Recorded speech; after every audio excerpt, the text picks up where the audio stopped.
Hello guys, my name is Sakshi Pathania and today we are going to discuss about the next technique, that is Agarose gel electrophoresis. Last lecture जो कि हमने साधन blotting करी थी जिसमें हम DNA molecules को separate करते हैं, डीएनए मॉलिक्यूल्स को डिटेक्ट करते हैं, इसमें हम डीएनए मॉलिक्यूल्स की सेपरेशन करते हैं according to their weight, according to their size, according to their molecular weight. We are going to separate the different molecules. So to separate the molecules, अगर हमारे पास large size के molecules है like DNA और RNA, तो हम उसको agar gel use करते हैं, और अगर हमारे पास small size के हैं उसके लिए हम polyacrylamide gel यूज़ करते हैं. So according to that हमारी gel electrophoresis होती है. So let's start with it. So why electrophoresis? Why do we need electrophoresis? It is used to separate the DNA fragments from each other on the basis of their size. To determine the sizes of DNA fragments, अब अगर according to हम size को differentiate करेंगे तो जो बड़े size का हमारा DNA molecule होगा वो कम move करेगा, तो that will tell us about the size of our DNA molecule. To determine the presence or amount of DNA, कितना ज़्यादा DNA है, कितनी amount है उसकी, to analyze restriction digestion product, हम उसको इसके बारे में भी स्टडी कर सकते हैं. जो भी हमारे रिस्ट्रिक्शन डाइजेशन प्रोडक्ट होते हैं, जो हमने रिस्ट्रिक्शन करने के बाद या रिस्ट्रिक्शन एंजाइम से कट करके हमने अपने प्रोडक्ट रखे होते हैं, हम उसको भी स्टडी कर सकते हैं. Next is introduction of agarose gel electrophoresis. Agarose gel electrophoresis is a method to separate DNA और RNA molecules by the size. हम molecular weight उसका देखते हैं, उसका size देखते हैं, उसके according हम उसकी electrophoresis करवा देते हैं, separation करवा देते हैं. This is achieved by moving negatively charged nucleic acid molecules. As we already know, हमारे DNA और RNA जो molecules होते हैं वो negatively charged होते हैं, तो हम जो अपना sample है वो invade करते हैं wells में cathode side, क्योंकि cathode is negatively charged और हमारे जो डीएनए मॉलिक्यूल्स हैं वो एनोड की तरफ मूव करते हैं. Anode is positively charge and our molecule is negatively charge. So this is achieved by moving negatively charge nucleic acid molecules through an agarose matrix with an electric field. That is why हम इसको electrophoresis कहते हैं. Shorter molecules move faster and the migrate faster than the longer ones. अगर हमारे पास molecules होंगे वो slow move करेंगे एज कम्पेयर टू हमारे बड़े molecules. This is about the principle of electrophoresis. Powerful separation method frequently used to analyze DNA fragments generated by restriction enzymes. Conveniently analytical method for determining the size of DNA molecules in the range of 500 to 30,000 base pairs. हम electromotive force use करते हैं molecules को move करने के लिए through porous jail. हम electric energy भी use करते हैं. आपको पता है, मैंने बताया कि हम कैथोड और एनोड यूज़ करते हैं और उसको एक सिस्टम के साथ कनेक्ट कर देते हैं, एक बैटरी के साथ कनेक्ट कर देते हैं. वो बैटरी हेल्प करती है नेगेटिवली चार्ज डीएनए मॉलिक्यूल्स को मूव करने में टू द पॉजिटिवली चार्ज हमारा इलेक्ट्रोड. ठीक है, so it is the electromotive force. So हमें अकॉर्डिंग टू दैट मूव करना होता है. ये हमें रिस्ट्रिक्शन एंजाइम क्यों यूज़ होते हैं? डीएनए मॉलिक्यूल्स को कट करने के लिए. ठीक है, हमने डीएनए मॉलिक्यूल्स को कट कर लिया, जो हमारा डिजायर्ड मॉलिक्यूल था उसको कट करने के बाद हम इलेक्ट्रोफोरेसिस के थ्रू सेपरेट कर लेते हैं. जब सेपरेट करने के बाद फिर आफ्टर दैट हमें रिस्ट्रिक्शन के थ्रू उसकी जेनेटिक इंजीनियरिंग करनी होती है, तो ये वहाँ पे बहुत ज़्यादा हेल्पफुल होता है. Principle continued. Separate molecules from each other on the basis of size, charge and shape.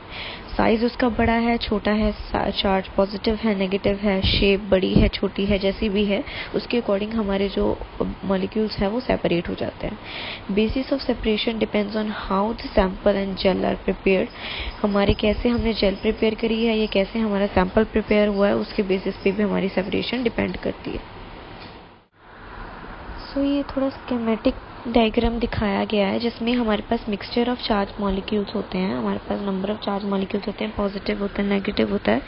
लेकिन अकॉर्डिंग टू दैट अब जब हमें पता है कि opposite charge attract each other, तो अगर हमारे मॉलिक्यूल्स नेगेटिवली चार्ज होंगे तो वो पॉजिटिव इलेक्ट्रोड की तरफ मूव करेंगे, अगर पॉजिटिवली चार्ज होंगे तो वो नेगेटिव की तरफ मूव करेंगे. लेकिन हमें डीएनए मॉलिक्यूल को सेपरेट करना है, तो हम क्या करेंगे, नेगेटिवली चार्ज इलेक्ट्रोड की तरफ अपनी पोरिंग करेंगे सैंपल की, ताकि वो पॉजिटिवली चार्ज इलेक्ट्रोड की तरफ मूव कर सके और सेपरेशन उसके अकॉर्डिंग हो जाए हमारी.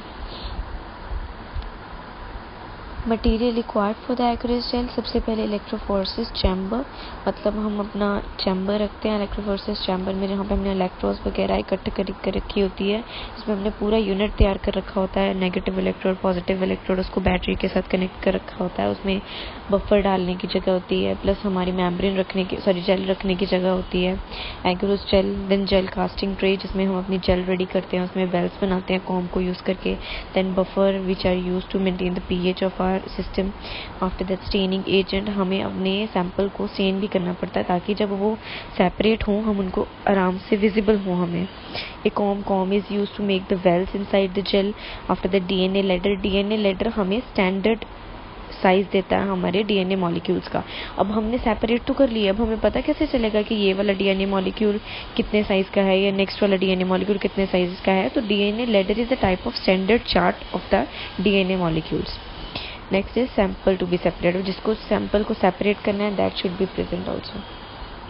This is the electrophoresis equipment, gel casting tray, मतलब इसमें हमारे जेल रखी जाती है, देन वो कॉम्स भी रखे हुए हैं, you can see the battery जिससे हमें इलेक्ट्रिसिटी प्रोवाइड करनी है, you can see that those electrodes, then that is electrophoresis unit जिसमें हम अपने जेल के साथ ये सारा कुछ बना वगैरह के जिसमें हम सैंपल वगैरह पोर करते हैं।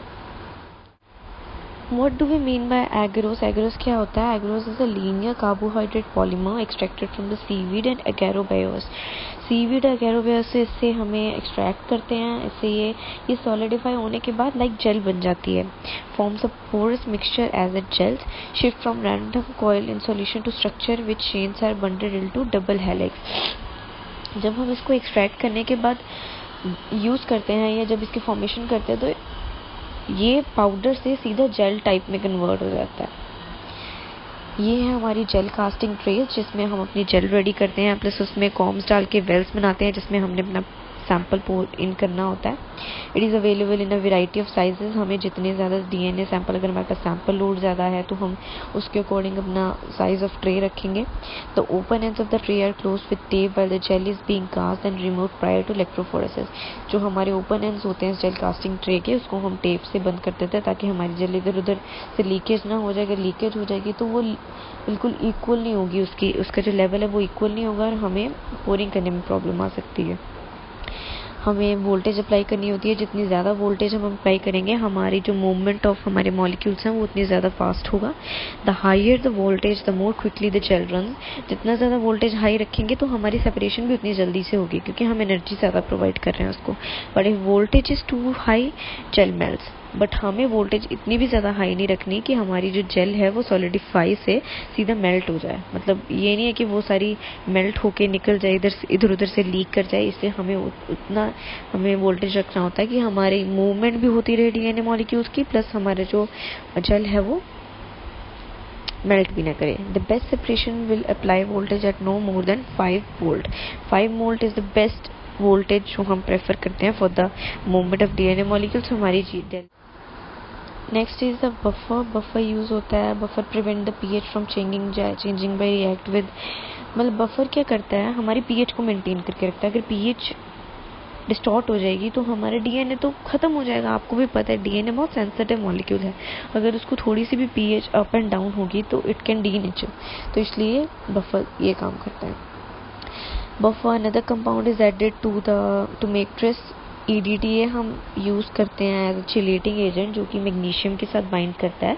EDTA अगर मैग्नीशियम के साथ बाइंड करेगा तभी हमारा जो मैग्नीशियम है फर्दर एज अ कोफैक्टर जो कि डीएनएज एंजाइम के लिए यूज़ होता है उसके साथ एक्ट करेगा। डीएनएज एंजाइम क्यों यूज़ होता है? DNase enzyme is use to cut the DNA. अगर डीएनए हमारा अलग नहीं होगा तो वो सेपरेट कैसे होगा? तो इसलिए हमें डीएनएज यूज़ करना बहुत ज़रूरी है और डीएनएज तभी काम करेगा जब उसका को-फैक्टर दैट इज मैग्नीशियम प्रेजेंट है, और मैग्नीशियम तभी काम करेगा अगर EDTA उसके साथ बाइंड कर पाएगा। अब स्टेनिंग द डीएनए करना भी ज़रूरी है। To make the DNA fragment visible we have to stain the DNA, और एथिडियम ब्रोमाइड सबसे ज़्यादा प्रेफर्ड हमारी स्टेन है जो हम यूज़ करते हैं। When bound to DNA it fluoresces under ultra violet light. जब ये डीएनए के साथ बिल्कुल बाउंड कर जाती है हमारी एथिडियम ब्रोमाइड और हम उसको अल्ट्रा वायलेट रेज के सामने देखते हैं तो ये बिल्कुल ब्लू कलर में अपीयर होने लग पड़ती है, रेडिश और orange colour sorry.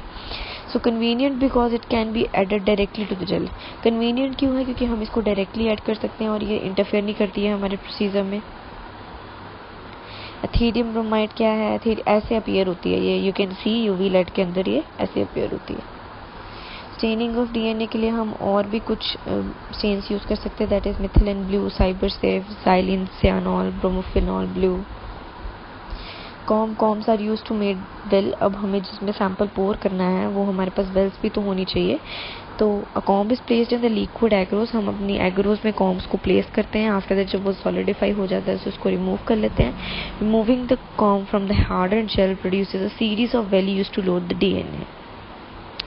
These are the DNA ladder. You can see आपका वहाँ पे साइज दे रखे हैं। ये स्टैंडर्ड साइज होता है हमारे डीएनए मॉलिक्यूल्स का। जो बैंड इस जगह पे आके बनेगा दैट मीन्स उसका साइज यही होगा। So it is a solution of DNA molecules of different length. DNA ladder consist of known DNA sizes, जिसका पता होता है हमें साइजेस का।